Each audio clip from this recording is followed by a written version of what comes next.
They said Precinct 18 was untouchable, a fortress where badges were licenses for brutality, where evidence vanished on command, and where even judges bowed to corrupt officers' demands. For 20 years, they'd perfected their operation. Every false arrest calculated, every bribe accounted for, every witness silenced, until they arrested Eleanor Davis. They saw a 78-year-old former teacher, an easy target, just another black woman to intimidate in their wealthy white neighborhood. 24 hours to process and forget. Instead, they gave her a front-row seat to their entire corrupt empire. Every conversation, every scheme, every crime. What they didn't know: Eleanor Davis had taught generations of students to stand up against injustice. Now, with her son, the U.S. Attorney General, about to get a phone call, she's about to teach these officers the hardest lesson of their lives. Sometimes the most dangerous witness is the one you don't think is watching. Just before we get back to it, I'd love to know where you're watching from today. And if you're enjoying these stories, make sure you're subscribed, because tomorrow's special episode is one you definitely don't want to miss. The late afternoon sun cast long shadows across the pristine aisles of Thompson's Market, an upscale grocery store nestled in the heart of Oakwood Heights. Eleanor Davis adjusted her pearl necklace, a retirement gift from her former students, as she carefully examined the fresh produce. At 78, she carried herself with the same dignity that had commanded respect in her classroom for over 4 decades. The store's fluorescent lights gleamed off the polished floors, creating an almost sterile atmosphere that matched the carefully curated clientele who typically shopped there. Eleanor noticed the sideways glances from other shoppers, but paid them no mind. After all, she'd lived in this city longer than most of them had been alive. Officers Brad Mitchell and Kyle Harris stood near the store's entrance, their presence more intimidating than reassuring. Mitchell, a stocky man with close-cropped blonde hair and cold blue eyes, nudged his partner as Eleanor moved between the aisles. "Look at her," Mitchell muttered, his voice low but carrying an edge. "She doesn't belong here." Harris, younger and eager to prove himself, straightened his spine. "Want to check it out?" They approached Eleanor as she examined a bunch of organic bananas, their footsteps deliberately heavy on the tile floor. Eleanor looked up, her expression composed despite the sudden tension in her shoulders. "Ma'am," Mitchell's voice carried that false politeness that had always set Eleanor's teeth on edge. "We've received some complaints about suspicious activity in the store." Eleanor set the bananas down carefully, her movements measured and deliberate. "I'm simply shopping, officer. I've lived in this city for over 50 years. "Really?" Harris's skepticism dripped from every syllable. "And you often come to this particular store?" "I go where I please, young man," Eleanor replied, her teacher's voice emerging naturally. "This market carries specific items I need for my Sunday dinner." The store manager, Thomas Parker, a man whose pressed shirt couldn't hide his obvious discomfort, approached the group. His eyes darted between the officers and Eleanor, clearly having made his choice about whose side to take. "She's been wandering the aisles for nearly an hour," Parker offered, though Eleanor had arrived barely 20 minutes ago. "Several customers have expressed concern." Eleanor's hand tightened on her purse strap. "That's absolutely false. I've only just arrived, and I have my receipt from the parking meter to prove it." Mitchell stepped closer, invading Eleanor's personal space. "Let's see some ID, ma'am." As Eleanor reached for her purse, Mitchell suddenly grabbed her arm. The force of his grip sent her stumbling backward, and before she could regain her balance, he shoved her. Eleanor fell hard against the display of carefully stacked oranges, sending them rolling across the floor. "Stop resisting!" Mitchell shouted, though Eleanor hadn't moved a muscle except to break her fall. "I'm not—" Eleanor started, but Harris was already pulling her arms behind her back, the handcuffs biting into her wrists. Near the checkout counter, a young black man named Jordan Carter had his phone out, recording the entire incident. His hands shook with anger, but he kept the camera steady, documenting every moment of the injustice unfolding before him. Mitchell spotted him and broke away from Eleanor, storming toward Jordan. "Delete that video right now." "I know my rights," Jordan started, but Mitchell grabbed his phone, twisting his arm until Jordan's fingers released their grip. Delete it, or you'll be joining her downtown, Mitchell growled, shoving the phone back into Jordan's hands and watching as the young man, shoulders slumped in defeat, erased the evidence. Eleanor watched this exchange through eyes that had seen too many similar scenes over her lifetime. She remained dignified even as Harass roughly pulled her to her feet, even as other shoppers pretended not to see, even as the manager began directing his employees to clean up the scattered produce, as if that were the real tragedy. "I want to speak to your supervisor," Eleanor said clearly, her voice carrying across the now silent store. Mitchell laughed, the sound ugly and sharp. "Lady, you'll be lucky if we don't add assaulting an officer to your charges." They marched her through the store, past wide-eyed cashiers and customers who suddenly found their shopping lists fascinating.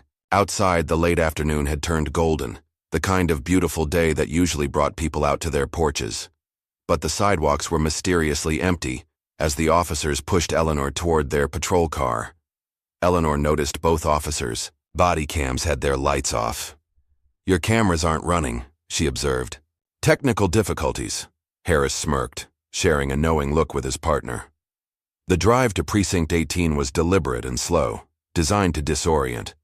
They took turns Eleanor knew led nowhere, making what should have been a 15-minute trip stretch to nearly an hour. She sat silently in the back, memorizing every turn, every street name, every detail that might matter later. Inside the precinct, the fluorescent lights buzzed overhead, casting harsh shadows across worn linoleum floors. The booking area smelled of stale coffee and desperation. Officer Mitchell filled out his report with dramatic flourishes, occasionally chuckling to himself as he embellished the story. "Let's see," he muttered loud enough for Eleanor to hear.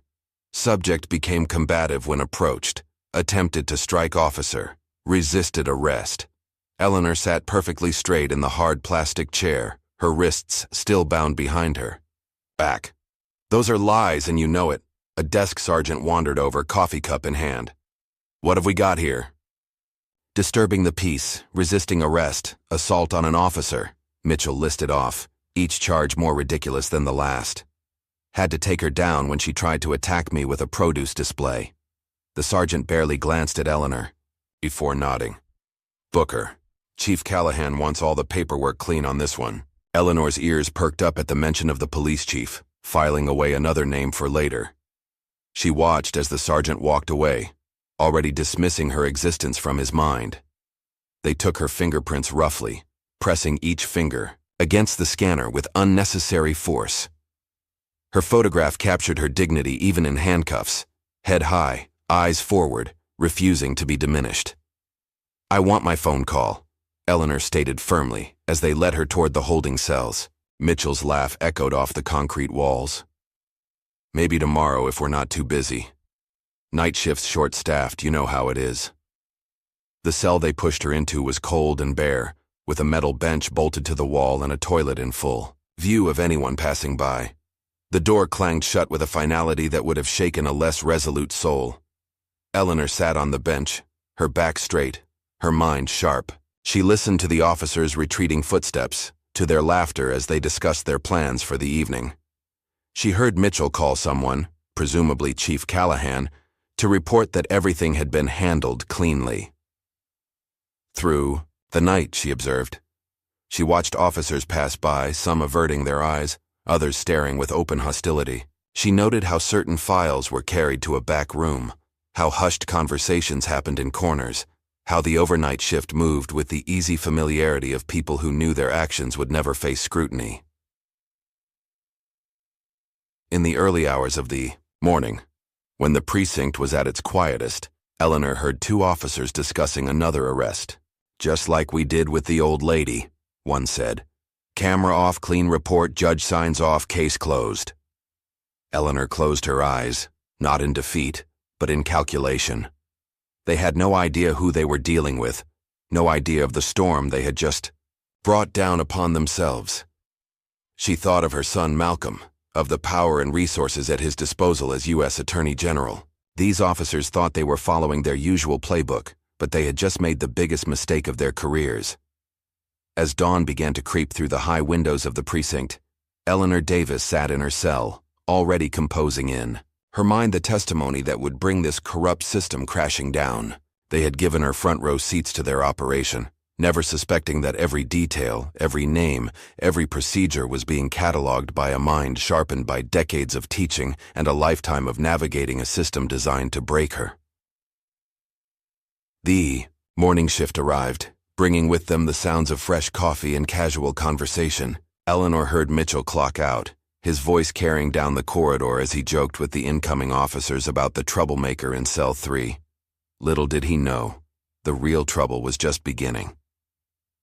Through it all, Eleanor maintained her dignity, her resolve, and most importantly, her awareness. Every laugh, every comment, every procedural violation was another nail in their coffin. They thought they were teaching her a lesson about staying in her place. Instead, they were providing her with all the evidence she would need to teach them. One final lesson about justice, power, and the consequences of underestimating a 78-year-old former teacher who had spent her life fighting battles, just like this one. The stage was now set for a confrontation that would shake the department to its core, though none of them knew it yet. As the morning sun finally broke through the precinct windows, Eleanor Davis allowed herself a small smile.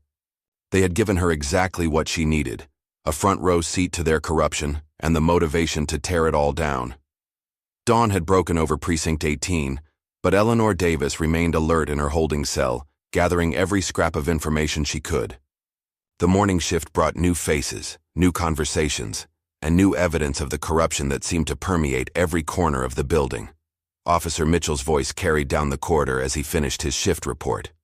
"Make sure the old lady stays put until we get all the paperwork straight. Don't want any complications." Eleanor watched through the cell bars as a group of officers gathered near the coffee machine, their voices carrying in the early morning quiet. Detective James Wilson, a heavy-set man with thinning gray hair, gestured animatedly while speaking to two younger officers. "You wouldn't believe how easy it is," Wilson chuckled, stirring his coffee. "Plant a little something in their car. Suddenly that routine traffic stop becomes a major bust. Department gets another win, we get our bonuses, everybody's happy." He paused, taking a sip. "Well, everybody who matters anyway." A rookie officer, fresh-faced and uncertain, shifted uncomfortably. "But what about the body cams?" "Technical difficulties. Happen all the time, kid," Wilson winked. "Equipment malfunction, battery dies, footage gets corrupted. Just ask Mitchell about last night's arrest." Eleanor memorized their faces, their names from their badges, every detail that might prove useful later. Her hands might be bound, but her mind remained sharp as ever, cataloging evidence of their corruption. Down the hall, she could hear the shift sergeant, Patrick Walsh, reviewing reports. "Mitchell's write-up on the Davis arrest needs some tweaking, make it cleaner, more believable. Add a witness statement from that store manager. What's his name? Parker? Yeah, get him to sign whatever we put in front of him." "Already done," another voice responded. "Parker's got a history of shoplifting complaints at his store. Wouldn't want those to suddenly get investigated, would he?" Eleanor's cell was positioned near the evidence room, giving her a perfect vantage point to observe the comings and goings of officers. She watched as Detective Wilson entered with a cardboard box labeled Evidence Case Number 4789. Through the partially open door, she could see him removing items, replacing them with others, carefully adjusting the contents before resealing it. A female officer, Detective Lisa Carter, according to her badge, passed by Eleanor's cell, her steps slowing as she glanced inside. Unlike the others, her expression held a hint of concern, maybe even guilt. She continued to the evidence room where Wilson was still working. "You can't keep doing this, James," Lisa's voice carried clearly to Eleanor's cell. "One day, someone's going to notice." Wilson's laugh was dismissive. "Been doing it for 15 years, Lisa. Nobody notices because nobody wants to notice. Chief Callahan certainly doesn't care as long as our numbers look good." Lisa's response was cut short by the arrival of Officer Harass, who burst into the evidence room with nervous energy. "Chief wants all body cam footage from last night deleted. Says it's a direct order from above." "Above?" Lisa questioned. "You mean the mayor?" "Higher," Harris lowered his voice, but Eleanor could still hear him clearly. Judge Whitaker called personally. Says this needs to disappear completely. Eleanor's eyebrows rose slightly at this new information. A judge involved in the cover-up added another layer to the corruption she was uncovering. She closed her eyes, appearing to doze but listening intently as Harris continued. The judge says we need to make sure this case sticks. Can't have any loose ends floating around. Wilson's response was immediate. What about that kid with the phone? The one Mitchell caught recording? Being handled, Harris assured him. We've got his details. One wrong move, and he'll find himself facing some serious charges. Throughout the morning, Eleanor observed a steady stream of officers entering and leaving the evidence room, each carrying files or evidence bags, each participating in what was clearly a well-established system of corruption. She watched as they casually altered reports, deleted footage, and fabricated evidence, all while joking about their weekend plans as if this was just another day at the office. Around noon, the atmosphere in the precinct shifted. Police Chief Bob Callahan had arrived, his presence announced by the sudden straightening of spines and nervous glances among the officers. Eleanor watched through her cell bars as he strode down the corridor, his silver hair perfectly combed, his uniform pristine. Callahan stopped at the sergeant's desk, his voice carrying an edge of concern. The mayor's office called. Wants to make sure everything's under control here. All handled, Chief, Walsh assured him. Mitchell's report is clean, body cam footage is gone, and we've got witness statements backing our version of events. Good, Callahan nodded. Judge Whitaker's going to expedite the paperwork. We need this wrapped up quickly before anyone starts asking questions. The chief's phone rang, and Eleanor watched as he answered it, his expression changing from confidence to concern. Yes, Mr. Mayor. No, sir, everything's under control. The judge is handling it personally. Yes, sir, I understand the importance. After hanging up, Callahan gathered his senior officers for a meeting in his office. Eleanor couldn't see them, but their voices carried through the ventilation system to her cell. Listen up, Callahan's voice was tense. Mayor Kensington wants this situation contained. If word gets out about what's been happening in this precinct, we're all finished. The Davis arrest needs to be handled perfectly. No mistakes, no loose ends. What about the store's security footage? Someone asked. Already taken care of, another voice responded. Technical malfunction. Everything from yesterday afternoon is gone. Eleanor heard papers shuffling, then Callahan's voice again.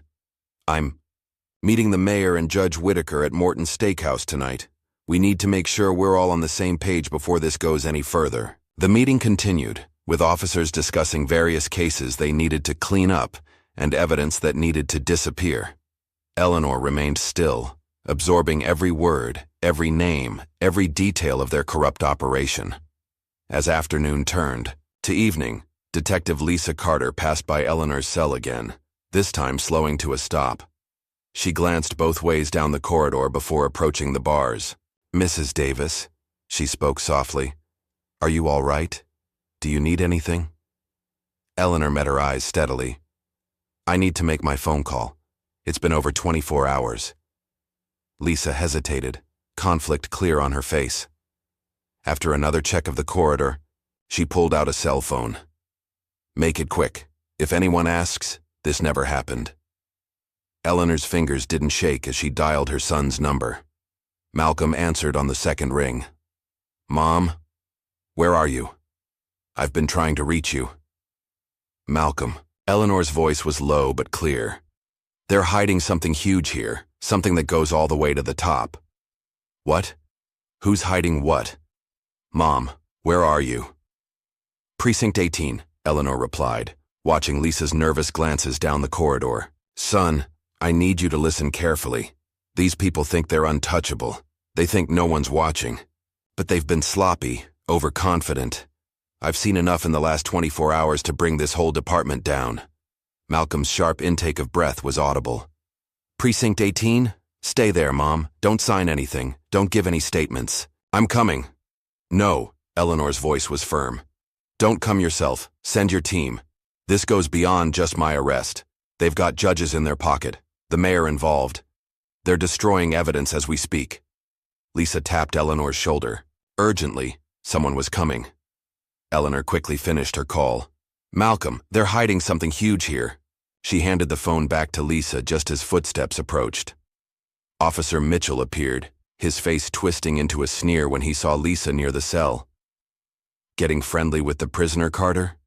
Lisa straightened her spine. Just doing a welfare check. Protocol, you know. Mitchell's laugh was ugly. Protocol? Since when do we care about protocol in this precinct? After Lisa left, Mitchell leaned against the cell bars, his voice dropping to a threatening whisper. Hope you're enjoying your stay, Mrs. Davis. Judge, Whitaker's going to make sure it's a long one. Eleanor met his gaze calmly. Every hour I spend in this cell is another hour I spend watching you and your colleagues break the law. Mitchell's face reddened. Watch your mouth, old woman. Accidents happen in custody all the time. But Eleanor could see the first flicker of uncertainty in his eyes. She'd been quiet, observant, present for too many unguarded conversations. They'd been careless, overconfident, never considering that the elderly black woman in the holding cell might be more than she appeared. As night fell over Precinct 18, the energy in the building shifted again. Officers hurried through the corridors, their movements more urgent, their conversations hushed. Eleanor caught fragments of worried discussions about an upcoming meeting between the chief, the mayor, and the judge. Through it all, she sat quietly in her cell, a seemingly harmless old woman who had witnessed everything. They had given her front-row seats to their corruption, never suspecting that every detail was being carefully recorded by a mind sharpened by decades of teaching and a lifetime of fighting injustice. In the darkness of her cell, Eleanor allowed herself a small smile. They thought they were teaching her a lesson about staying in her place. Instead, they had given her exactly what she needed: evidence of their crimes, proof of their corruption, and most importantly, access to the very system they used to protect themselves. The storm was coming and none of them saw it approaching, but Eleanor Davis knew that by this time tomorrow, her son would have everything he needed to tear their corrupt empire apart. They had made a crucial mistake. They had underestimated a 78-year-old former teacher who had spent her life fighting battles just like this one. And now, thanks to their own arrogance, she had the evidence to bring them all down. Malcolm Davis sat in his Washington, D.C. office, his mother's words echoing in his mind. They're hiding something huge. Here. His fingers drummed against the polished mahogany desk as he processed the implications of her call. The U.S. Attorney General rarely involved himself directly in local police matters, but this was different. This was personal. Sarah, he called, to his chief of staff, get me everything you can on Precinct 18, and I mean everything. Sarah Williams, a sharp-minded woman in her 40s, who had worked with Malcolm for over a decade, was already moving. I'm assembling a team now. Do you want me to contact the local FBI office? Not yet. Malcolm's voice was measured, controlled. Let's see what we're dealing with first. And Sarah? Nobody outside this office knows about this. Not until we're ready. Within an hour, Malcolm's spacious office had transformed into a command center. Analysts pored over precinct records, financial statements, and complaint histories. The pattern that emerged was disturbing but not surprising: a steady increase in civil asset forfeitures, a suspicious number of dismissed complaints, and an unusually high rate of technical malfunctions with body cameras. "Sir," one of his analysts called out, "you need to see this." She pulled up a spreadsheet on her laptop. Precinct 18's arrest rates for minorities are 3 times higher than any other precinct in the city, but their conviction rates are nearly perfect. That's statistically impossible unless they're fabricating evidence, Malcolm finished, his jaw tightening. Keep digging. The phone on his desk rang, a secure line used only for sensitive matters. Davis, he answered. Mr. Attorney General, Mayor Kensington's voice oozed false concern. I just learned about an unfortunate incident involving your mother. I want to assure you this is all a misunderstanding.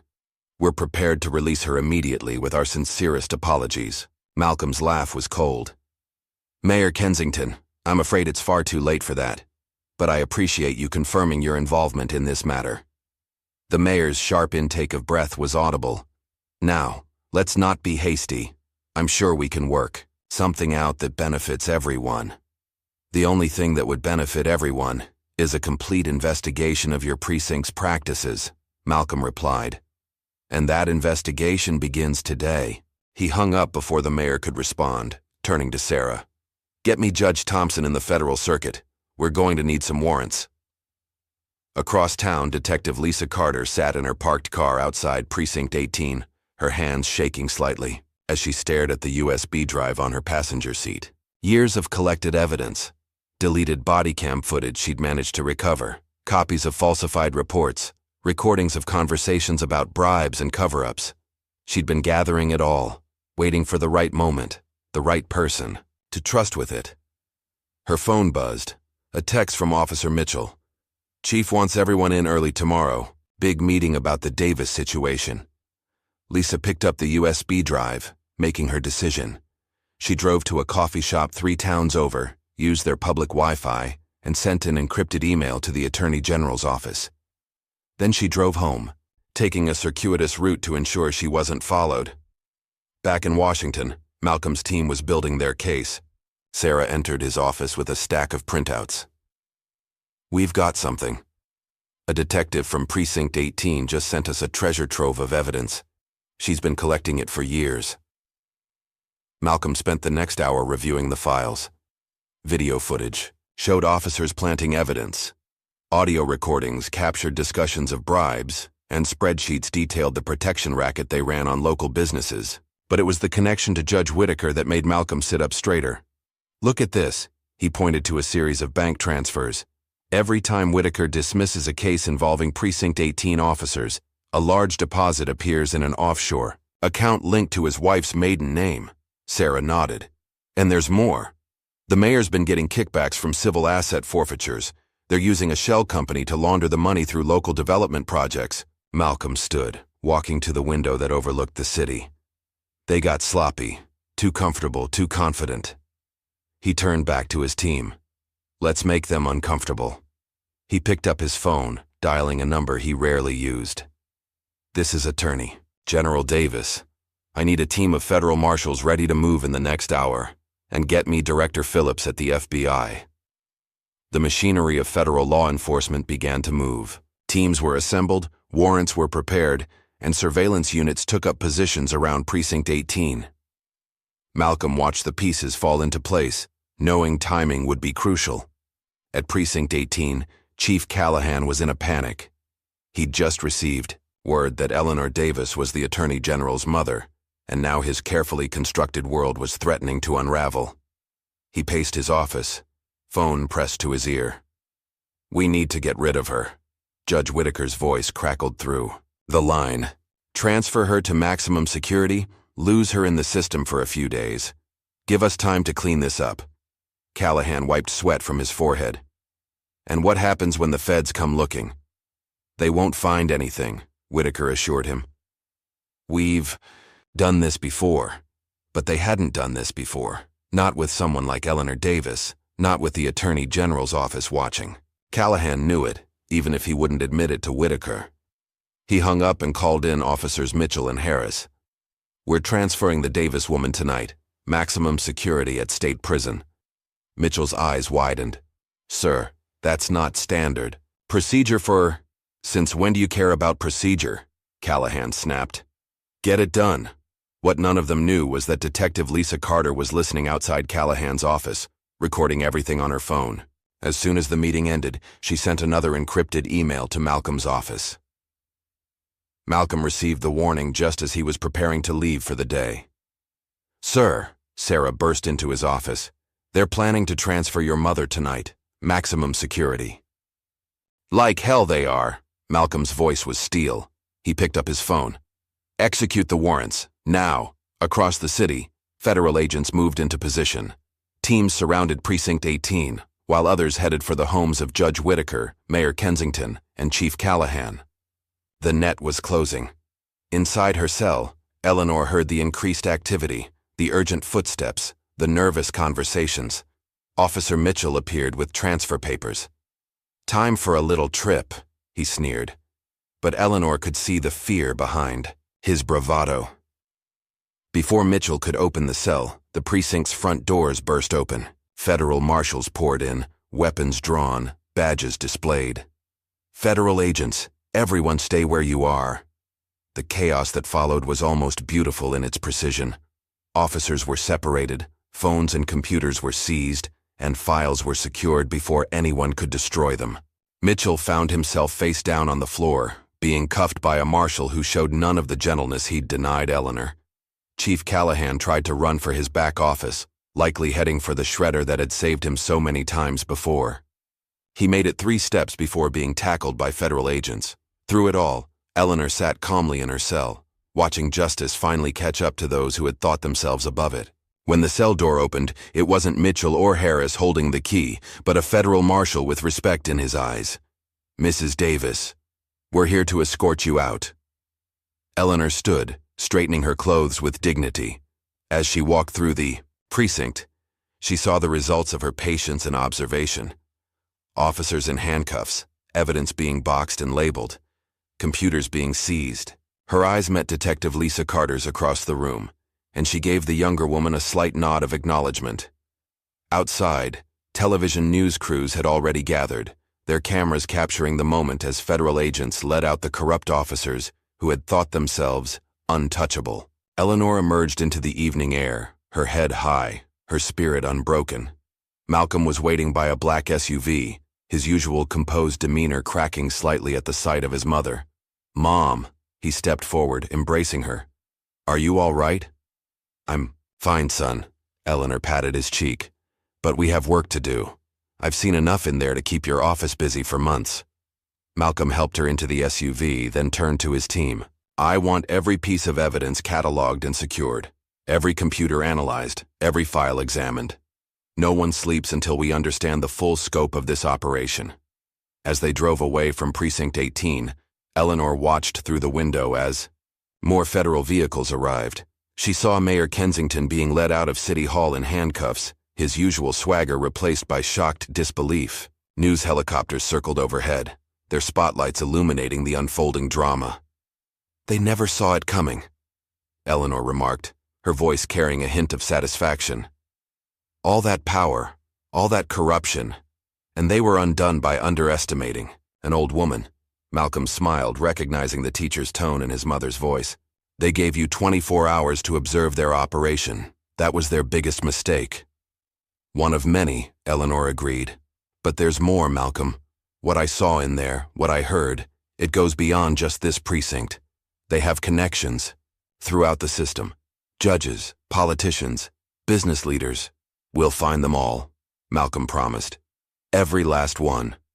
The SUV turned onto the highway, heading toward the federal building where teams of investigators were already assembling. Eleanor Davis sat straight in her seat, her mind already organizing the evidence she would present. She had spent decades teaching young minds to think critically, to question authority, to stand up for what was right. Now she would teach one final lesson, this time to those who had forgotten that justice, though sometimes slow, was inevitable. In offices across the city, phones were ringing as corrupt officials realized their time was up. Judge Whitaker canceled his dinner reservations and called his lawyer. Mayor Kensington's assistant was shredding documents when federal agents burst into her office. Chief Callahan sat in a holding cell, much like the one he had put Eleanor in, wondering how it had all fallen apart so quickly. But they all knew, even if they wouldn't admit it. They had made the crucial mistake of assuming that power meant impunity, that their badges and titles made them untouchable. They had forgotten that justice could come from unexpected places. In this case, from a 78-year-old former teacher who had spent her life preparing others to fight for what was right. As night fell over the city, Eleanor Davis watched. From the federal building, as the empire of corruption began to crumble, teams of investigators worked through the evidence she and Detective Carter had provided, building a case that would shake the city's power structure to its core. "You know they'll try to fight back," Malcolm said. Standing beside her at the window, Eleanor smiled, the same smile that had encouraged generations of students to believe in themselves. "Let them try. We have something they don't." "What's that?" "The truth," Eleanor replied simply. And after all these years, I've learned that the truth, when properly presented, is the most powerful weapon of all. Malcolm nodded, understanding that his mother had just taught him one more lesson. As federal agents continued to process evidence and build their case, Eleanor Davis stood watch, knowing that her 24 hours in a cell had set in motion changes that would reshape the city's future. The storm she had promised had arrived, and it was only beginning to gather strength. The morning after the federal raid on Precinct 18 dawned cold and gray. In his private chamber, Judge William Whitaker paced frantically, phone pressed to his ear. The local news was running constant coverage of the previous night's events, and his name had already been mentioned in connection with the investigation. "We need to contain this," he barked into the phone. "Find something on the kid who recorded the arrest." What was his name? Jordan Carter. Chief Callahan's voice was strained, even through the phone.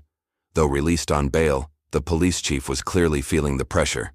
"But sir, with the feds involved, I don't care about the feds," Whitaker cut him off. "Frame the boy if you have to. We need to discredit any potential witnesses before they can testify." Across town, Officers Mitchell and Harris were already putting the plan in motion. They sat in their unmarked car outside Jordan Carter's apartment building, watching as the young man left for his early morning shift at the local computer repair shop. "Remember," Mitchell muttered, checking his weapon, "make it look convincing." They waited until Jordan was halfway to his car before making their move. Mitchell stepped out, badge displayed. "Mr. Carter, we need to speak with you about a robbery that occurred last night." Jordan froze, his keys clutched tightly in his hand. He remembered all too well their last encounter at Thompson's Market. "I was home all night. I have witnesses." Harris circled behind him, and Jordan felt his heart rate spike. He knew what was coming, had seen this scene play out too many times before. Witnesses can be mistaken. Mitchell's smile was cold as he reached for something in his jacket. Sometimes they remember things differently after they've had time to think. The small bag of drugs appeared in Mitchell's hand as if by magic, and Jordan's blood ran cold. He knew exactly what was about to happen, knew that his life was about to change forever, and there wasn't a thing he could do about it. But fate, it seemed, had other plans. From across the street, a small red light blinked in the early morning darkness. Detective Lisa Carter sat in her own unmarked car, her camera recording everything. She'd anticipated this move, known they would try to silence potential witnesses. As she watched Mitchell plant evidence, she pressed send on a pre-written email to Malcolm Davis's office, complete with her current location and live video feed. The next few minutes unfolded like a carefully choreographed dance. Just as Mitchell moved to discover the planted drugs, 3 unmarked federal vehicles converged on the scene. Mitchell and Harris found themselves face down on the wet pavement, their own handcuffs being used against them. Jordan stood frozen, watching as federal agents collected the planted evidence and documented the scene. A gentle hand touched his arm, and he turned to find Lisa Carter beside him. "You're safe now," she said quietly, "but we need to get you somewhere secure. They'll try again." Inside his chambers, Judge Whitaker was working on another angle.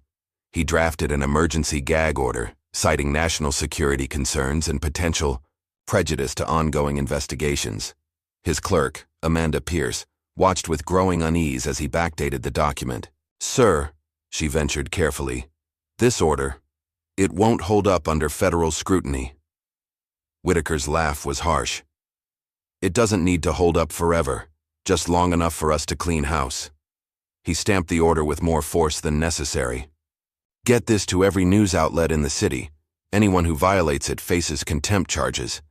But he had underestimated the speed at which Malcolm Davis worked. By the time the gag order reached the news desks, Malcolm had already leaked selected portions of the evidence to key journalists. The story was spreading like wildfire across social media, far beyond Whitaker's jurisdiction. At the federal building, Eleanor Davis sat with a team of investigators, methodically going through her statement. Every detail she had observed during her detention was being cross-referenced with Detective Carter's evidence and the precinct's own records. "Mrs. Davis," Special Agent Rachel Thompson leaned forward. "You mentioned overhearing conversations about a protection racket. Can you elaborate?" Eleanor's recall was perfect, her teacher's memory serving her well. Officer Wilson was quite proud of their system. Every business in their jurisdiction paid monthly security fees. Those who refused faced constant harassment, health code violations, parking tickets, mysterious break-ins. As she spoke, another team was following the money trail. The security fees had been laundered through a series of shell companies, all leading back to accounts controlled by Mayor James Kensington and his associates. The mayor himself was attempting damage control. He called a press conference on the steps of City Hall, his usual confident smile firmly in place despite the pressure. "These allegations are completely unfounded," he declared to the assembled reporters. "Mrs. Davis's arrest was unfortunate, but it was handled according to standard procedures. Any suggestion of systemic corruption is simply a misunderstanding." In the crowd, journalists who had received Malcolm's evidence package exchanged knowing looks. They had seen the proof, the doctored reports, the financial records, the recovered body cam footage. The mayor's words rang hollow against the weight of evidence mounting against him. But the real drama was unfolding at Precinct 18. Detective Lisa Carter had returned to clear out her desk, knowing her position there was now untenable. As she packed her belongings, she could feel the hostile stares of her former colleagues. Officer Sarah Turner, once a friend, approached her desk. "You betrayed us, Lisa. Everything we built here, everything we worked for, you threw it all away." Lisa continued packing, her movements deliberate. "What we built was wrong, Sarah. What we worked for was corruption, pure and simple. We kept order." Sarah's voice was hard. "We made this city safe." "Safe for whom?"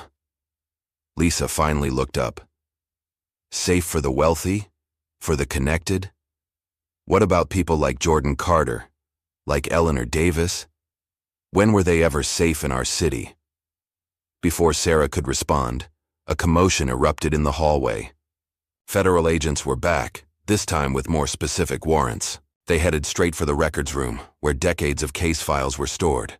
Lisa watched as her former colleagues scrambled to appear cooperative while subtly attempting to destroy evidence. But it was too late. Malcolm's team had already accessed the precinct's backup servers, and every deleted file, every altered report was being recovered. In his private office, Chief Callahan received an urgent call from Mayor Kensington. "This goes away," the mayor's voice shook with barely controlled rage. "Or you do. Understand?" Callahan understood perfectly.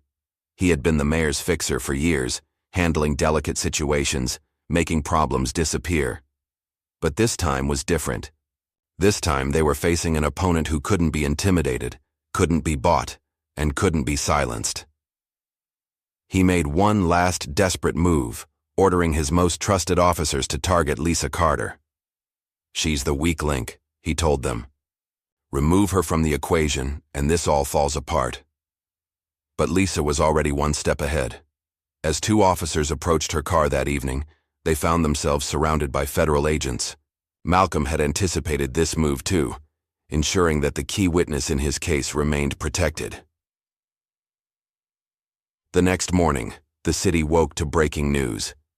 Judge Whitaker's gag order had been overturned by a federal judge, and the full story was finally reaching the public. News helicopters circled over Precinct 18, capturing footage of federal agents carrying out box after box of evidence.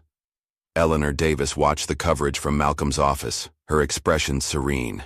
"They never understood," she mused, "that their real mistake wasn't arresting me. It was believing that their power made them untouchable."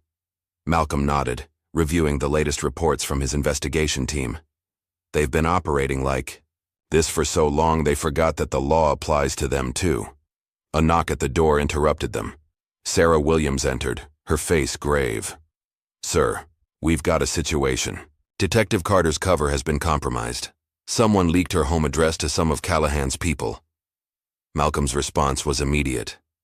"Get her out. Now. Full protective custody." But again, Lisa Carter proved she was always thinking ahead. When Callahan's men arrived at her house, they found it empty. She had already moved to a safe house, taking with her even more evidence, old case files, recorded conversations, and a detailed ledger of every bribe, every cover-up, every abuse of power she had witnessed over the years. The ledger proved to be the key that unlocked everything. Hidden in an old evidence locker, it contained years of meticulous records. Dates, amounts, names of officers involved in various schemes. Lisa had been building her case slowly, carefully, waiting for the right moment to expose it all. As federal agents pored over the ledger, patterns emerged. The corruption wasn't limited to just Precinct 18. It reached into other precincts, other departments, other cities. The protection racket was just the tip of the iceberg. Mayor Kensington, realizing the extent of the evidence against him, made one last desperate move. He called an emergency press conference, intending to paint himself as a reformer who had been working to expose the corruption all along. But as he approached the podium, he found Malcolm Davis waiting for him. "Mr. Mayor," Malcolm's voice carried across the stunned crowd, "I believe these belong to you." He held up a stack of financial records. "Would you care to explain why millions in seized assets were diverted to offshore accounts in your name?" The mayor's face went pale. He turned to flee but found his path blocked by federal agents. His arrest, broadcast live on every local channel, marked a turning point in the investigation. Back at the federal building, Jordan Carter provided his statement, describing not only Eleanor's arrest, but years of systematic harassment and corruption he had witnessed in his neighborhood. His testimony, combined with Lisa's evidence and Eleanor's observations, painted a damning picture of a system rotted from within. Judge Whitaker made one final attempt to salvage the situation. He called an emergency hearing, hoping to use his authority to suppress the mounting evidence. But as he entered his courtroom, he found it packed with federal prosecutors, journalists, and Eleanor Davis herself, sitting calmly in the front row. The judge's hands shook as he took his seat. Before he could speak, a federal marshal approached the bench with a warrant for his arrest. The evidence in Lisa's ledger had included detailed records of every case he had fixed, every bribe he had accepted. As Whitaker was led from his own courtroom in handcuffs, Eleanor stood. Their eyes met briefly, and in that moment the judge finally understood. They had all underestimated her, had seen only an elderly black woman they thought they could intimidate. They had never imagined that she would be the catalyst for their downfall. The day ended with more arrests, more evidence seized, more corrupt officials facing the consequences of their actions. Lisa Carter, secure in her safe house, continued providing information to Malcolm's team, helping them unravel decades of corruption. Eleanor Davis returned home that evening, finally able to rest in her own bed.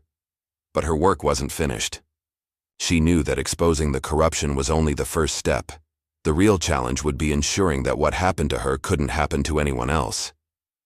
As she sat in her favorite chair, she could hear the television in the background, reporting on the day's events. The storm she had promised had arrived, and it was changing the landscape of power in ways none of them had imagined. In his office, Malcolm Davis worked late into the night, building the cases that would bring justice to those who had thought themselves above the law. On his desk sat his mother's pearl necklace, recovered from the precinct's evidence room, a reminder of why this fight mattered and who had started it all. The storm was far from over, but the winds of change were blowing strong, and nothing would ever be the same. The morning sun cast long shadows across the steps of the federal courthouse as Eleanor Davis emerged from her son's SUV.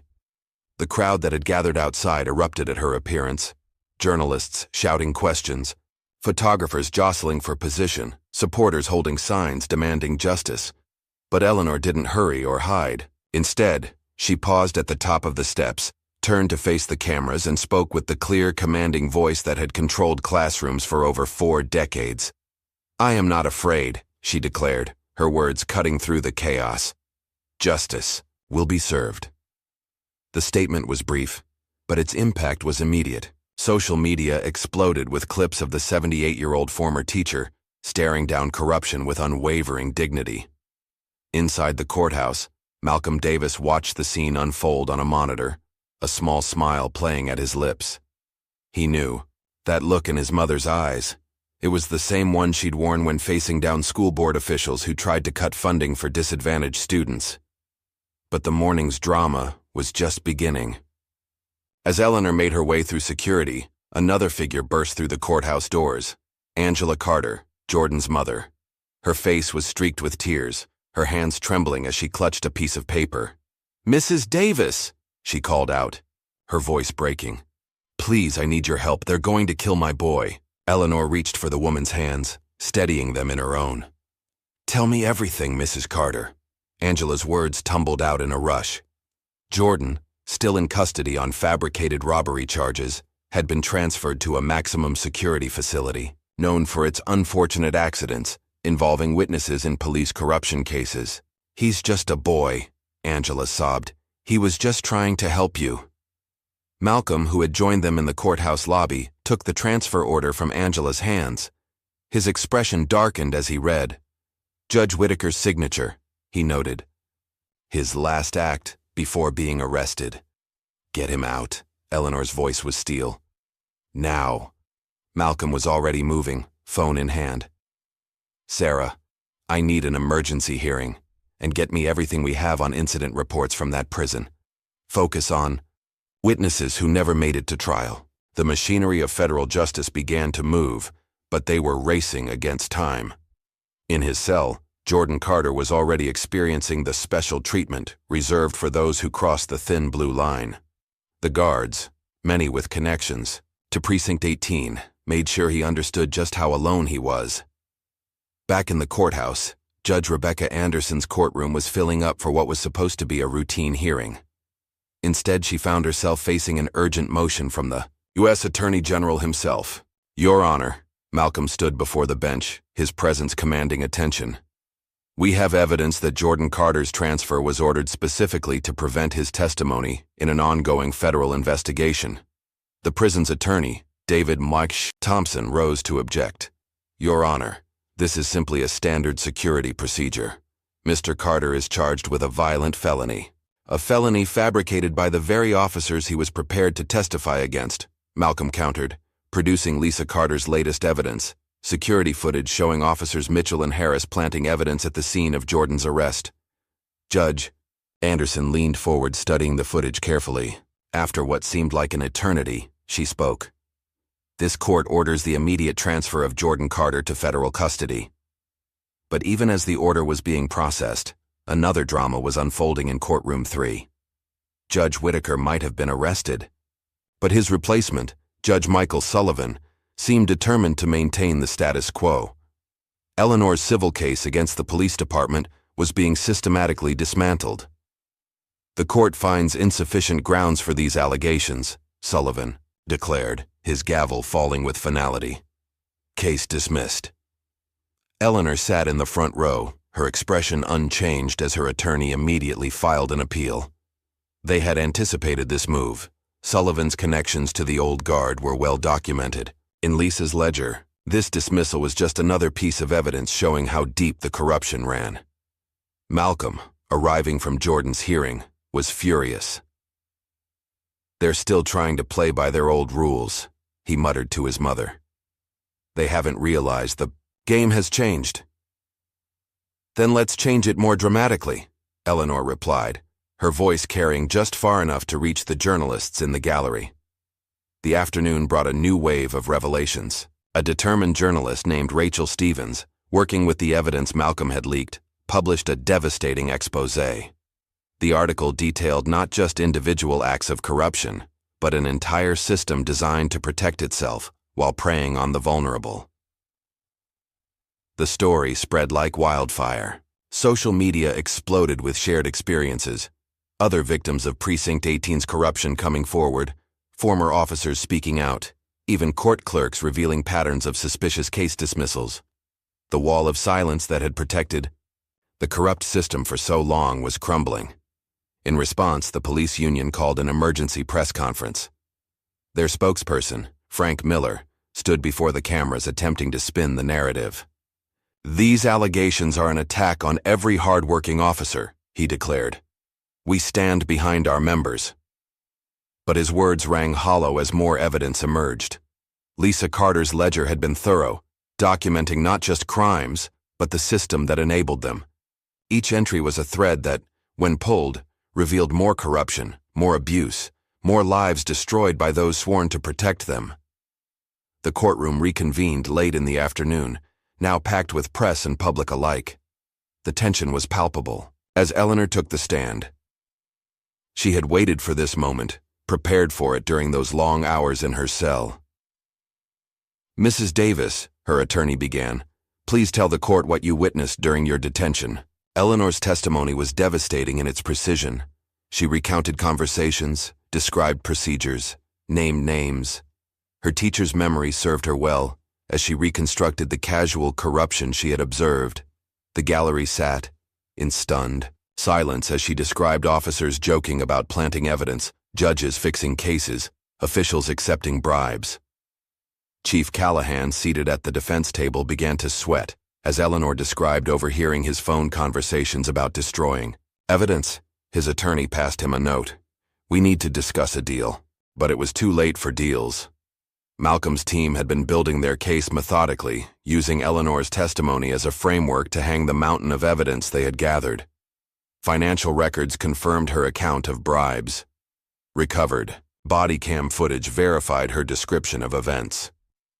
Lisa's ledger provided dates and details that matched Eleanor's recollections perfectly.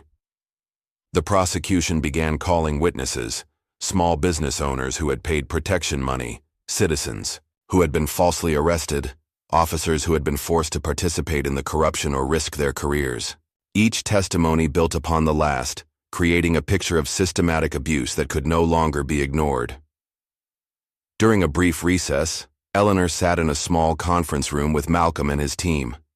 The walls were covered with photos, documents, and diagrams showing the web of corruption they had uncovered. At the center was a photo of Precinct 18. "They thought the system would protect them," Malcolm observed, studying the evidence. "They never imagined it could be turned against them." Eleanor touched the pearl necklace at her throat, returned to her after being lost in evidence. "They forgot that systems can be changed, son. That's what I taught my students for 40 years." The afternoon session brought a parade of forensic accountants, detailing the complex financial schemes that had enriched Callahan, Judge Whitaker, and Mayor Kensington. The jury's eyes widened as the numbers grew. Millions in stolen assets, bribes paid through shell companies, evidence room property mysteriously disappearing. But it was the human cost that truly captured their attention. Jordan Carter, now safely in federal custody, testified about years of harassment and profiling. His voice shook as he described the night of Eleanor's arrest, the terror he felt when Mitchell threatened him, the helplessness of watching justice being perverted. "I knew what they would do to me," he said, his eyes meeting Eleanor's. "But I couldn't just watch, not again, not after seeing how they treated Mrs. Davis." The defense attorneys tried to shake his testimony, to paint him as a troublemaker with a grudge against police, but Jordan's sincerity, combined with the mountain of evidence supporting his account, made their efforts seem desperate and hollow. As the day drew to a close, the courtroom remained packed. Nobody wanted to miss a moment of what was becoming a historic dismantling of corruption. Eleanor sat in the front row, her posture perfect, her gaze steady as more witnesses came forward. A former court clerk testified about being ordered to backdate documents. A businessman described how officers had demanded protection money, threatening his family when he refused to pay. A rookie cop, voice trembling, recounted being forced to falsify reports or face retaliation. Each testimony added another crack to the foundation of corruption, another blow to the system that had seemed untouchable just days before. The jurors took endless notes, their expressions growing more troubled with each revelation. Chief Callahan watched his empire crumbling, his face growing paler with each damning testimony. His attorneys huddled around him, whispering urgently about plea deals and cooperation agreements. But Malcolm had already made it clear, there would be no deals, no easy outs, no quiet resignations. The day ended with a powerful piece of evidence, the recovered dashcam footage from Eleanor's arrest. The defense had claimed it was lost due to technical difficulties, but Lisa Carter had found it, buried deep in encrypted files. The footage showed everything: the unlawful arrest, the excessive force, the casual cruelty of officers who thought they would never be held accountable. As the video played, Eleanor watched the jury's reactions. She saw the shock in their eyes, the disgust on their faces, the growing understanding that this wasn't just about one arrest or one precinct. This was about a system that had failed its most fundamental purpose, to serve and protect all citizens equally. The judge called for adjournment as the sun was setting. Outside, the crowd had grown larger, with protesters demanding justice, mixing with reporters waiting for statements. Eleanor emerged into the fading light, her head high, her spirit unbroken. A young reporter pushed forward. "Mrs. Davis, how do you feel about today's testimonies?" Eleanor paused, considering her words carefully. "Today we saw the beginning of change," she said, her voice carrying across the crowd. "But it's only the beginning. True justice requires more than just punishing the guilty. It requires building something better in place of what was broken." As she walked to the waiting car, supported by her son's steady arm, Eleanor thought about all the lives touched by this corrupt system. She thought about Jordan Carter, about the business owners forced to pay bribes, about the innocent people sitting in cells based on falsified evidence. The storm she had promised was here, and it was doing more than just destroying the old order. It was clearing the way for something new, something better. And Eleanor Davis, 78 years old and unbowed, was leading the charge. Malcolm helped her into the car, then paused before closing the door. "You know they'll appeal, try to drag this out." Eleanor smiled, the same smile that had encouraged countless students to believe in themselves, in justice, in the possibility of change. "Let them try," she said. "We have something they never expected." "What's that?" "The truth," Eleanor replied, "and the courage to speak it." As the car pulled away from the courthouse, Eleanor watched the crowd in the rearview mirror. Signs waved, cameras flashed, voices called for justice. The system that had seemed so impenetrable was cracking, its foundations shaken by the very people it had tried to silence. The battle wasn't over, but the tide had turned, and Eleanor Davis, former teacher turned catalyst for change, was ready for whatever came next. She had spent her life preparing others to fight for justice. Now she was showing them how it was done. The video hit social media at exactly 3:17 a.m. Grainy footage from inside the holding cells at the maximum security facility where Jordan Carter had been briefly detained. The timestamp showed it was from 2 days ago, and the images were brutal. Officers William Peters and Scott Davidson, both with known connections to Precinct 18, could be clearly seen entering Jordan's cell after the cameras were supposed to be off for the night. What they didn't know was that Lisa Carter had allies in the facility's IT department. The backup system she'd helped install years ago caught everything: the beating, the threats, the warnings about what happened to people who testified against police. Within hours, the footage was everywhere. Hashtags trended. Phone lines at the mayor's office crashed from the volume of calls. News helicopters circled over downtown as crowds began to gather spontaneously outside the courthouse, Precinct 18 and City Hall. Police Chief Callahan, under house arrest, but still monitoring. Police channels watched the situation spiral beyond his control. His phone rang, a secure line he thought couldn't be traced. "This ends now." Mayor Kensington's voice was tight with panic. "Every piece of evidence, every record, every file, destroy it all. I don't care how." But it was already too late. Federal agents had quietly secured every records room, every computer system, every evidence locker in the precinct. The mayor's order to destroy evidence only added another charge to the growing list against him. Inside his palatial office, Kensington was growing desperate. He'd called an emergency meeting with his biggest donors, the power brokers who had helped maintain the corrupt system for decades. They gathered in a private dining room at the exclusive Summit Club, 50 stories above the growing chaos in the streets. "Gentlemen," Kensington addressed the room of wealthy businessmen and civic leaders, "we have a situation that requires immediate attention. Our investment in this city's leadership is at risk." Richard Hamilton, a real estate developer who'd benefited from years of rigged zoning decisions, spoke first. "How much to make this go away? We can set up a fund, pay off whoever needs paying." "It's beyond that now," another donor, Banking executive William Foster interjected. The feds are involved. That changes everything. As they discussed options, none of them noticed the small red light blinking beneath the crystal centerpiece, another of Lisa Carter's carefully placed recording devices. Every word, every scheme, every admission was being transmitted directly to Malcolm Davis's office. Meanwhile, at the federal building, Malcolm's team was following the money. Financial analyst Jessica Reynolds had spent sleepless nights tracing the complex web of transactions that funded the corruption. Look at this, she pointed to a series of transfers on her screen.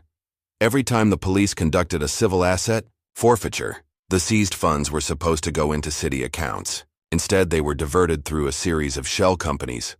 Final destination? Offshore accounts controlled by Kensington and his donors. The amounts were staggering.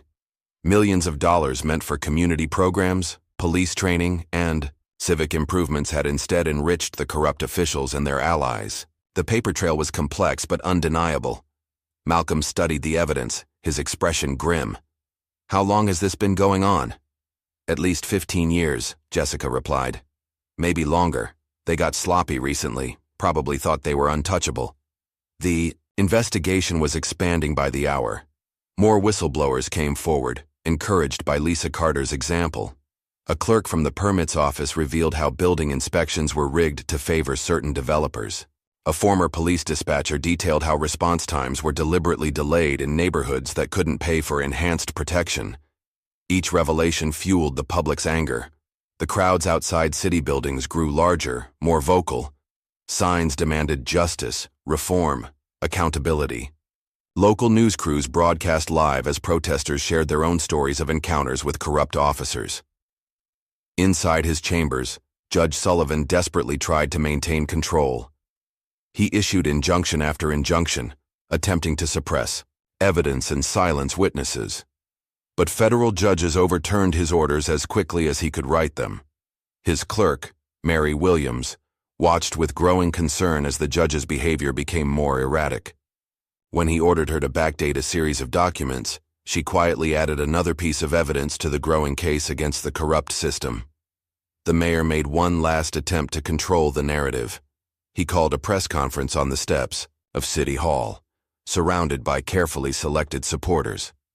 But as he approached the podium, the wind carried the sound of protesters' chants from the street below. "My fellow citizens," he began, his usual confident smile nowhere to be seen. "What we're witnessing is a misunderstanding blown out of proportion by media sensationalism and outside agitators." From the press corps, Rachel Stevens stood up. "Mr. Mayor, can you explain these bank transfers?" She held up documents showing millions moving from seized assets to private accounts. "Or perhaps you'd like to comment on this morning's conversation at the Summit Club." Kensington's face went pale. How could they know about that meeting? His eyes darted to his security detail, looking for an escape route, but federal agents were already moving through the crowd, warrant in hand.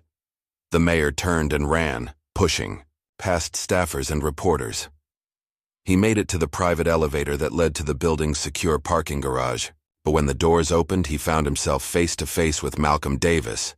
"Going somewhere, Mr. Mayor?" In that moment, Kensington knew it was over. The system he'd helped build, the power structure he'd maintained through bribes and threats, and corruption, was crumbling around him. As agents led the mayor away in handcuffs, cameras captured every moment. The image of the once powerful man, head bowed, being escorted to a waiting federal vehicle, became the symbol of the day's events. But the biggest revelation was yet to come. Federal agents raiding the mayor's mansion discovered a hidden room behind his private study. Inside were files dating back decades, detailed records of every bribe, every fixed case, every act of corruption that had helped maintain their power. He kept trophies, Sarah Williams remarked as she reviewed the files. Records of everyone he owned, everything he controlled. Malcolm nodded grimly. Probably thought it was insurance. Instead, he gave us everything we need to take down the entire network. The files revealed corruption far beyond what they'd initially suspected. Judges, politicians, business leaders. The tentacles of corruption reached into every corner of city government. Each document, each photograph, Each recorded conversation added another name to the investigation. At the federal courthouse, Eleanor Davis sat with Jordan Carter and his mother watching the news coverage of the mayor's arrest. Jordan's bruises were still visible, but his eyes were clear and determined as he reviewed his testimony for the grand jury. "They thought they could silence us," he said quietly, "make us too afraid to speak up." Eleanor patted his hand. "Fear is their weapon, Jordan. Truth is ours." Outside, the crowds had grown larger still, but the anger was transforming into something else: determination. Community leaders spoke about reform, about oversight, about building a better system. The people were no longer just protesting, they were demanding change. In his private jet, attempting to flee to a country without extradition, Judge Whitaker received word that his accounts had been frozen. Every escape route he'd prepared, every safeguard he'd established, had been anticipated and blocked. The federal agents waiting on the tarmac were almost an afterthought. As they led him away, Whitaker finally understood what Eleanor Davis had known from the beginning. The power they'd thought made them untouchable had become the instrument of their downfall. Back at Precinct 18, officers watched in stunned silence as federal agents continued their methodical collection of evidence. Computers were seized, files were boxed, and decades of corruption were exposed to the light of day. Detective Lisa Carter, now under federal protection, provided the key to unlocking countless cases of abuse and corruption. Her testimony, combined with her years of collected evidence, painted a picture of systematic failure that could no longer be ignored. It wasn't just about the money, she explained to federal investigators. It was about power, the ability to control people's lives, to decide who deserved justice and who didn't. The investigation expanded beyond the city limits. Other precincts, other jurisdictions, other power structures came under scrutiny. The pattern that emerged was clear. What had happened at Precinct 18 wasn't an anomaly. It was a symptom of a deeper problem. Malcolm Davis worked through the night, coordinating with federal prosecutors to build cases that would stick. The evidence was overwhelming, but he knew from experience that power didn't surrender easily. "They'll fight back," he warned his team. "They still have resources, allies, influence. We need to be thorough. No loose ends." In the holding cells of the federal building, the enormity of their downfall was beginning to sink in for the arrested officials. Mayor Kensington, separated from his designer suits and creature comforts, looked every bit his age. Chief Callahan, no longer in command, sat silently in his cell, refusing to speak even to his lawyers. But it was Judge Whitaker who finally broke. After decades of wielding power from the bench, of deciding others' fates while enriching himself, he found himself facing justice from the other side. "I want to make a deal," he told federal prosecutors. "I can give you names, dates, details, people you don't even know about yet." Malcolm listened to the judge's desperate offer with cold satisfaction. "No deals," he replied. "You had years to do the right thing. Now you face the consequences." The day ended with more arrests, more evidence seized, more corrupt officials facing the justice they had denied others. Lisa Carter, from the safety of her protected location, continued providing information to Malcolm's team, helping them unravel decades of corruption. Eleanor Davis watched it all unfold with the patience of someone who had spent a lifetime fighting for change. She knew that exposing corruption was only the first step. The real work, rebuilding trust, establishing accountability, creating real change, was still to come. As night fell over the city, the crowds remained, their candles and phone lights creating a sea of illumination in the darkness. They were no longer just demanding justice, they were witnessing its arrival. In his office, Malcolm reviewed the day's developments with his team.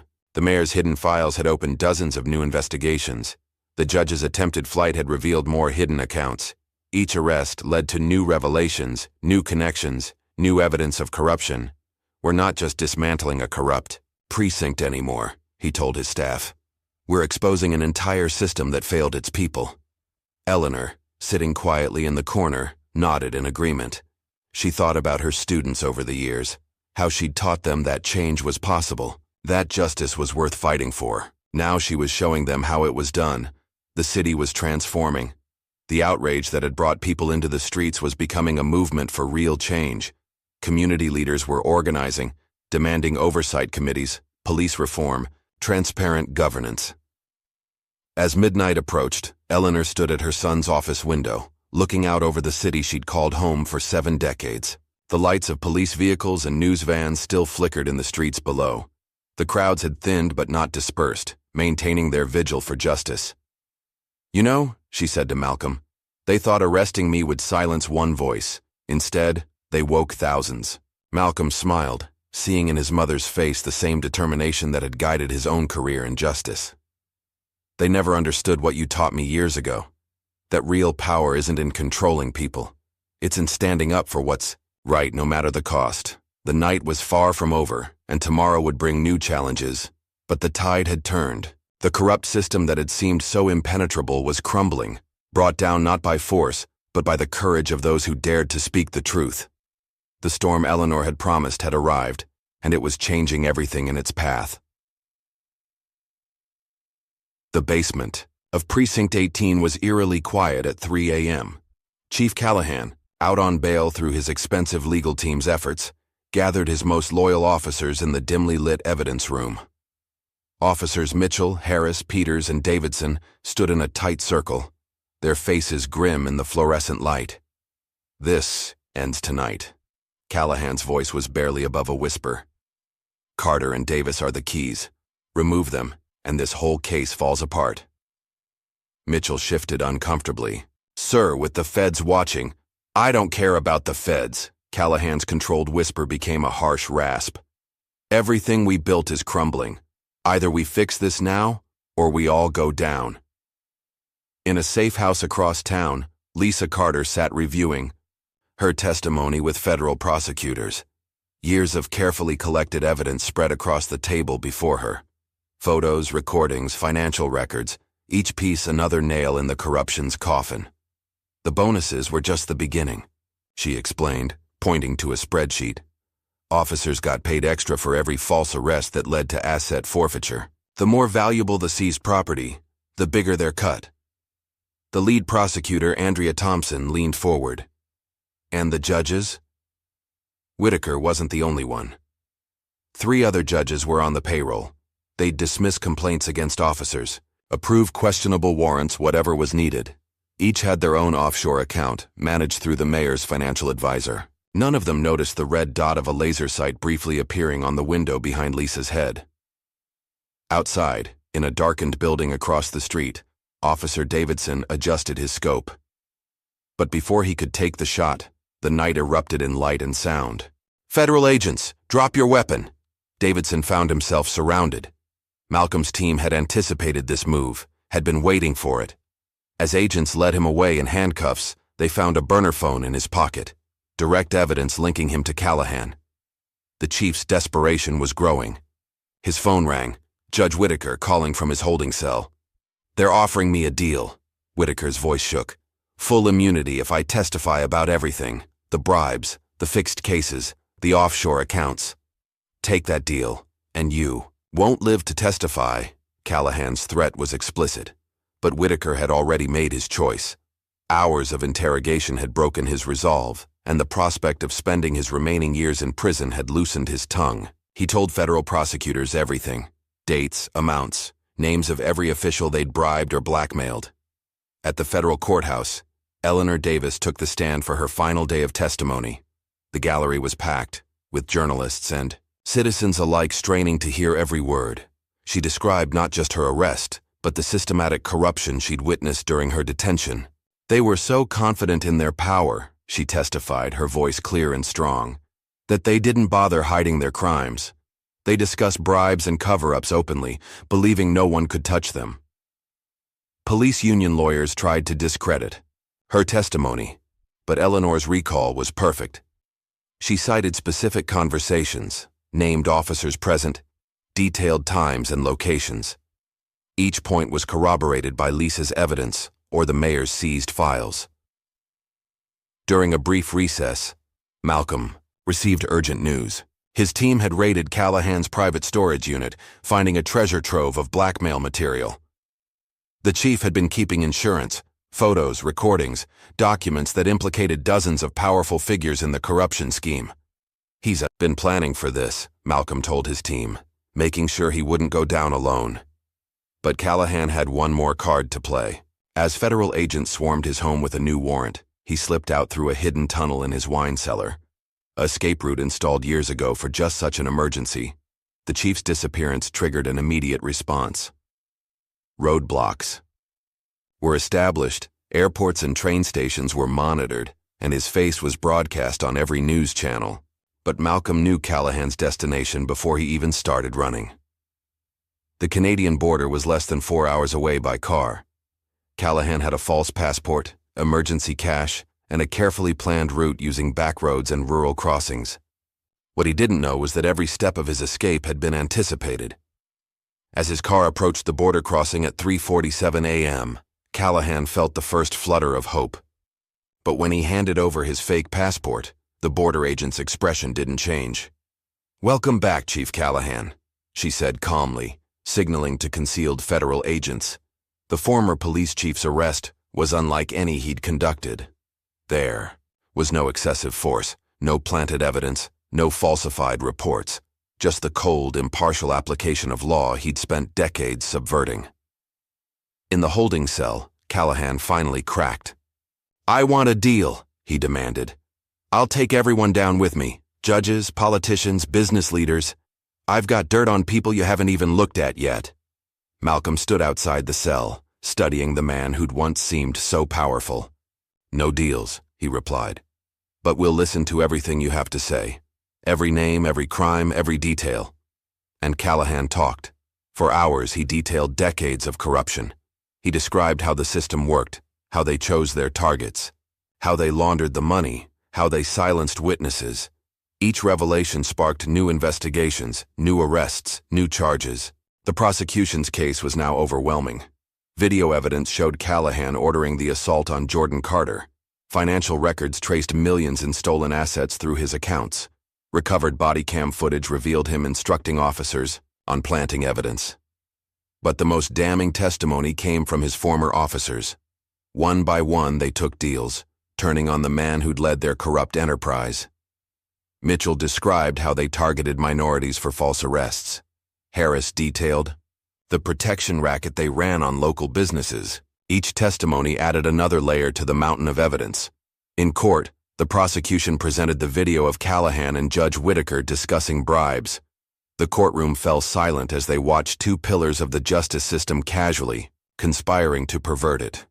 "Your Honor," the prosecutor addressed Judge Anderson, "the government has established not just individual acts of corruption, but a systematic effort to undermine the very foundations of justice in this city." The defense lawyers tried to argue procedural points, to challenge evidence on technical grounds, but the weight of proof was overwhelming. Years of meticulous documentation by Lisa Carter, combined with Eleanor's testimony and Callahan's own records, painted an undeniable picture of corruption. The jury deliberation was surprisingly brief. After just 6 hours, they returned with their verdict. The courtroom hushed as the foreman stood. In the matter of the United States versus Callahan, on the charge of conspiracy to violate civil rights under color of law, we find the defendant guilty. The verdicts continued: guilty on racketeering, guilty on obstruction of justice, guilty on witness tampering. Count after count, the jury condemned not just Callahan's actions, but the entire system he'd helped create. Mayor Kensington was next. His trial revealed how deep the corruption had run. Evidence showed him receiving kickbacks from every major city contract, rigging bids to favor donors, using seized assets to fund his personal lifestyle. The mayor's arrogance had been his undoing.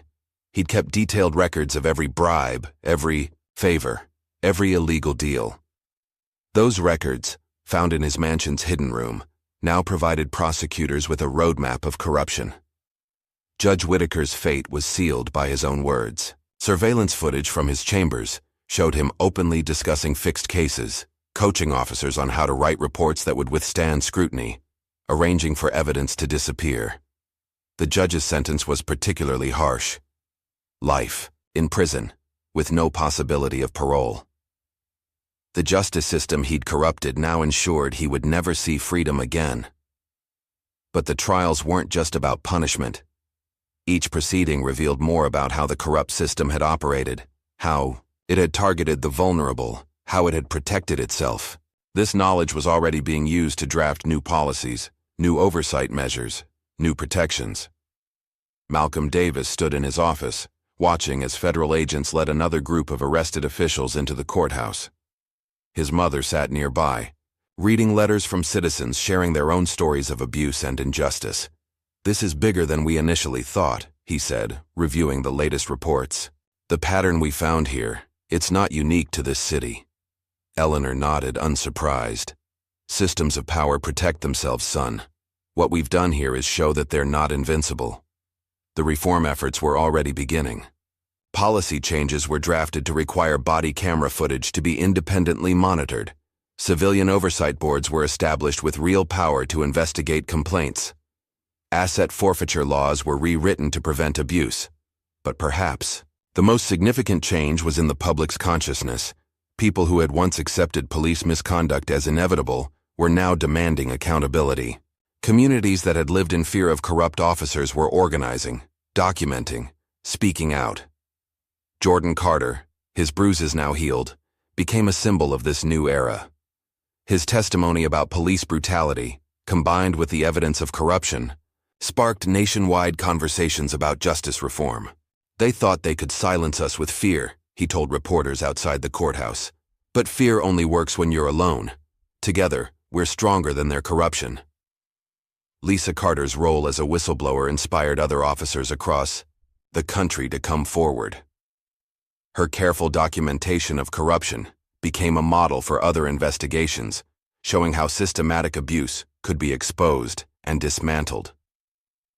The final phase of trials focused on the broader conspiracy: the business leaders who'd profited from corruption, the politicians who'd protected it, the officials who'd enabled it. Each proceeding revealed more connections, more crimes, more abuse of power. Richard Hamilton, the real estate developer, was convicted of bribing officials to ignore building code violations. William Foster, the banking executive, was charged with laundering money from the protection racket. One by one, the powerful figures who'd thought themselves untouchable faced justice. In his cell, Callahan watched news coverage of the continuing investigations. The system he'd helped build, the power structure he'd thought impregnable, was being dismantled piece by piece.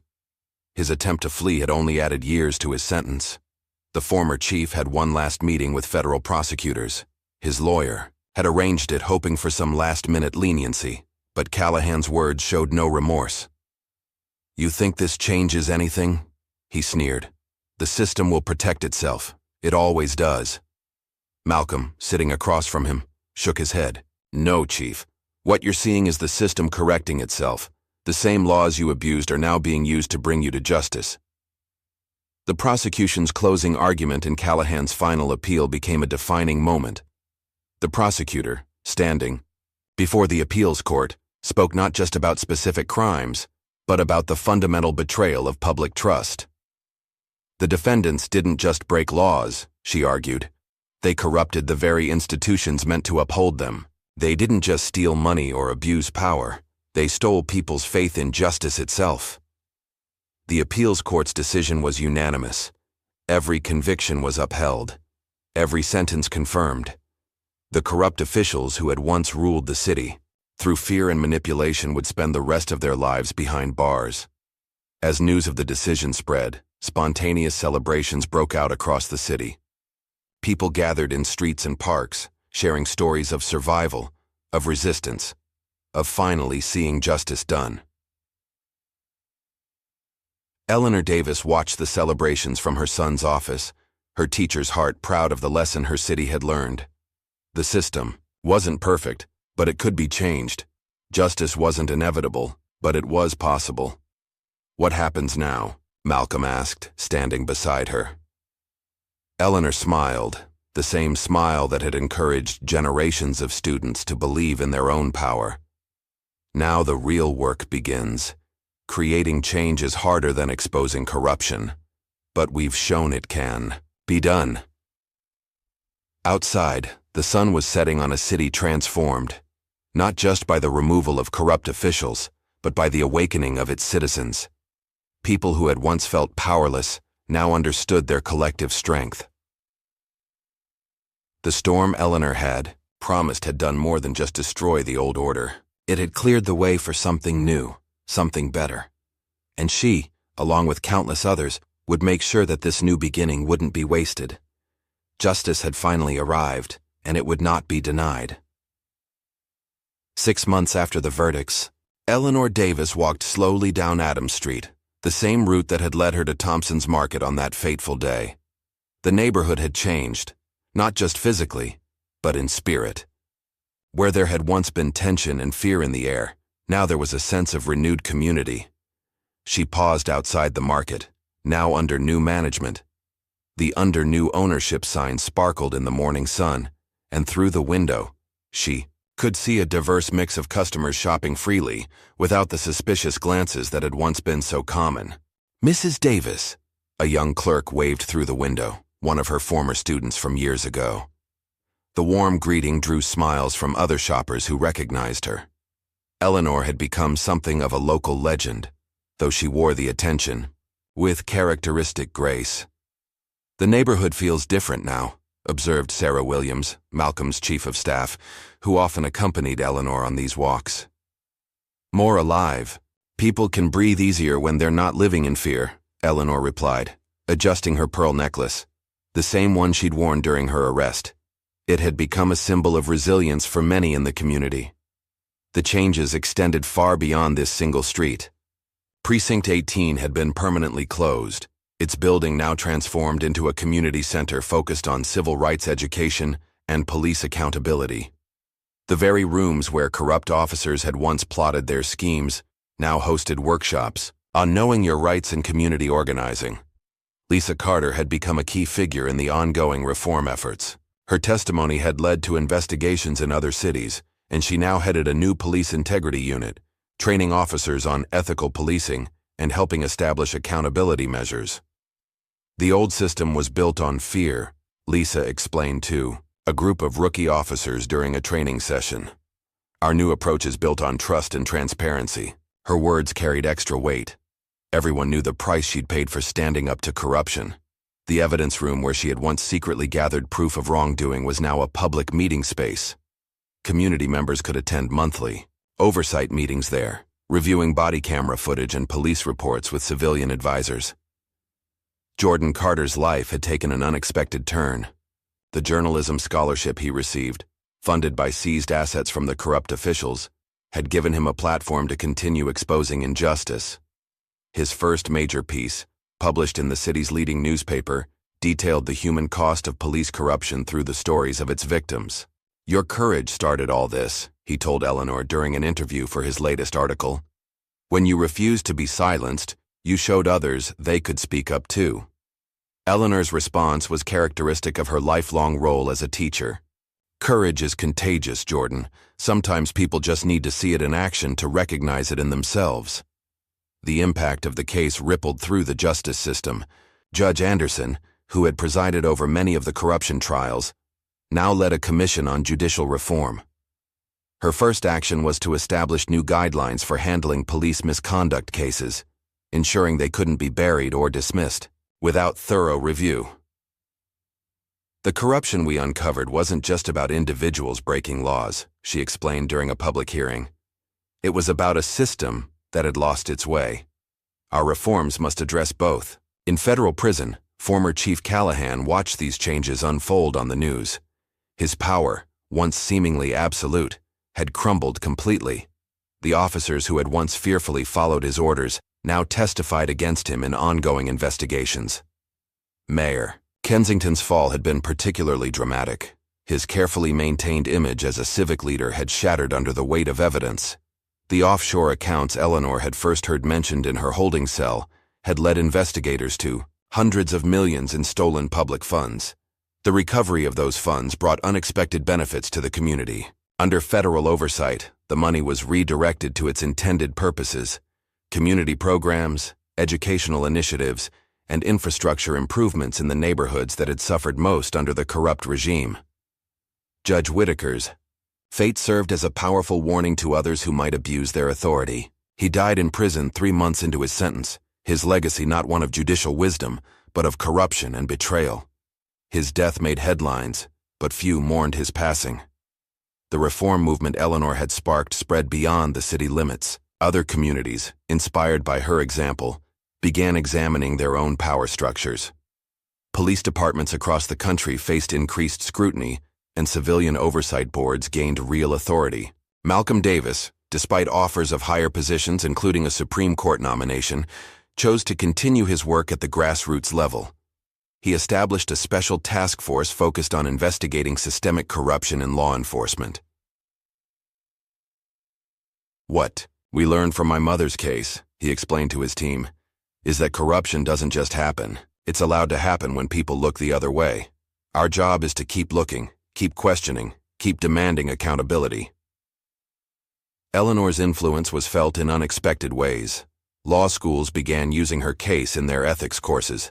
Police academies incorporated lessons learned from the investigation into their training programs. Community organizations developed new strategies for documenting and challenging abuse of power. The former evidence locker where she had heard officers plotting corruption now housed a civil rights library. On its walls hung photos documenting the community's struggle for justice, including one of Eleanor standing dignified in handcuffs, her head held high. Detective Lisa Carter's role as a whistleblower inspired others to come forward. A network of police integrity officers formed across the country, sharing information and strategies for identifying and preventing corruption. Her detailed documentation methods became a model for internal affairs departments nationwide. "What Eleanor Davis taught us," Lisa often said in her training sessions, "is that the most powerful weapon against corruption is the truth. Not hidden, not whispered, but spoken openly and backed with evidence." The changes weren't just institutional. Community attitudes shifted as people realized they had power to demand accountability.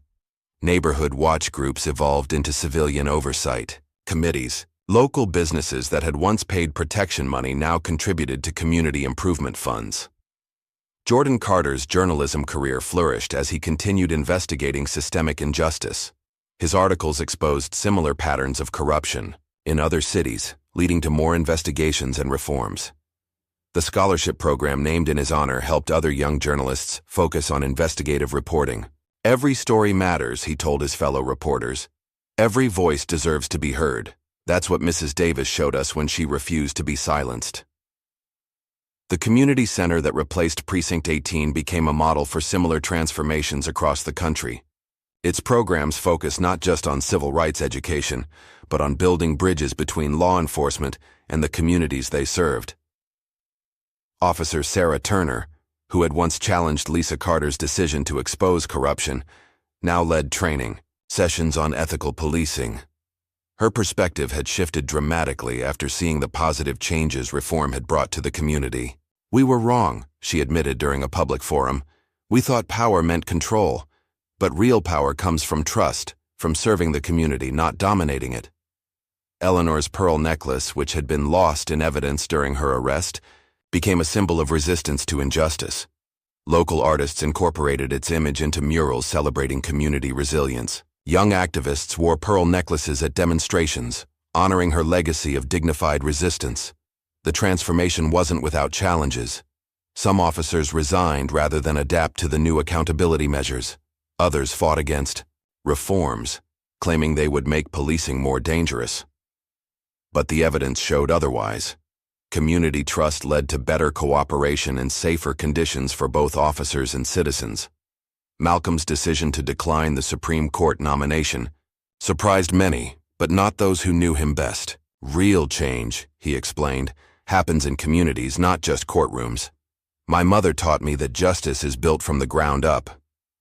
The federal investigation she had sparked continued to uncover connections to corruption in other cities. Each new revelation led to more reforms, more accountability, more change. The storm Eleanor had promised had become a nationwide movement for justice. Former Officer Mitchell, serving his sentence in federal prison, finally showed remorse during a restorative justice session. "We thought we were above the law," he admitted. Mrs. Davis showed us that no one is untouchable when people stand together for justice. The documentation of Eleanor's case became required reading in civil rights courses. Law professors used it to demonstrate how systematic corruption could be exposed and dismantled. Police academies studied it as an example of what happens when power is abused and the importance of ethical policing. The Civilian Oversight Board that now monitored police activity included community members from all walks of life. Their monthly meetings, held in the former precinct building, ensured transparency and accountability in law enforcement operations. 1 year after the verdicts, Eleanor sat in her favorite rocking chair, reading a letter from Jordan Carter. His words captured the impact of her courage. "You changed my life, Mrs. Davis, and now I'll dedicate mine to changing others. Your lesson wasn't just about standing up to corruption. It was about believing in the power of truth to transform communities." She smiled, remembering all the students she had taught over her 40 years in the classroom. This final lesson about justice, courage, and the power of standing firm in the face of corruption might have been her most important. The community continued to heal and grow stronger. New businesses opened in storefronts that had once paid protection money. Community gardens sprouted in vacant lots that had been neglected under the corrupt regime. People gathered freely on streets that had once been zones of fear. Lisa Carter's police integrity unit became a national model. Departments across the country sent officers to learn from her experience. The detailed records she had kept during the corruption investigation were studied as examples of how to document and expose systematic abuse of power. The seized assets from corrupt officials continued to fund community improvements. Parks were renovated, schools received new resources, and youth programs flourished. The money that had once enriched corrupt officials now served the people it was meant to help. Eleanor's influence extended beyond her immediate community. Civil rights organizations studied her case as an example of how one person's courage could catalyze systemic change. Her strategy of careful observation and documentation became a model for challenging institutional corruption. The final scene of her victory played out quietly, without fanfare. Eleanor Davis sat in her rocking chair, watching the sunset through her window. On her lap lay Jordan's letter, and around her neck, the pearl necklace caught the fading light. She thought about all that had changed. The corrupt system dismantled, the community transformed, the legacy of fear replaced with hope.